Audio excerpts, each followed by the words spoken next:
This is NIKO from Travel and Teach Recruiting, and today I'm going to talk to you about weekend trips in Korea.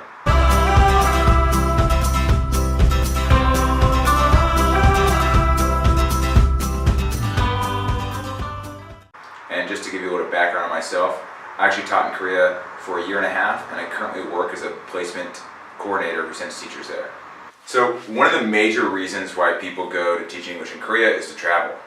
I mean, Korean Peninsula is just a few hours away from Japan, China, Mongolia, Taiwan, and Southeast Asian highlights such as Thailand and Vietnam. So if you're looking for international travel, Korea is an awesome place to make a base. So on top of international travel in and out of Korea, traveling within the country is also super easy and convenient.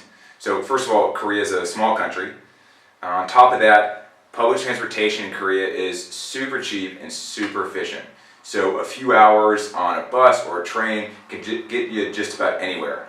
And even if you only have a weekend, oftentimes I would go somewhere after work on Friday, take you only a few hours to get there, and then you could come back either Monday morning before work or even Sunday evening, and that'll still give you, at least 48 hours in wherever you go. When I was in Korea, I probably left my hometown to go on a weekend trip at least 2 or 3 times a month, just because of how many places there were to visit, how many festivals were going on, and just how easy and affordable it was. So inevitably you'll go on a bunch of trips probably to major cities like Seoul, Busan, Daegu, Gwangju, and those are awesome. But right now I want to talk about a few of the slightly more unique ones and some of my personal favorites. So one of the best ones I went on was a trip to Pyeongchang, which is in the northern part of Korea in the mountains. It's actually where the Winter Olympics in 2018 will be held. And it's an awesome way to spend a few days either snowboarding or just hanging out in the snow, especially in the winter. So another common thing is going hiking, and if you've done any research on Korea, I'm sure you know that the country is about 70% mountainous. So no matter where you end up, even your hometown, there'll definitely be relatively large or mountains or big hills to climb. But if you're looking for a longer, more nature-oriented trip, an awesome place to go is Seoraksan.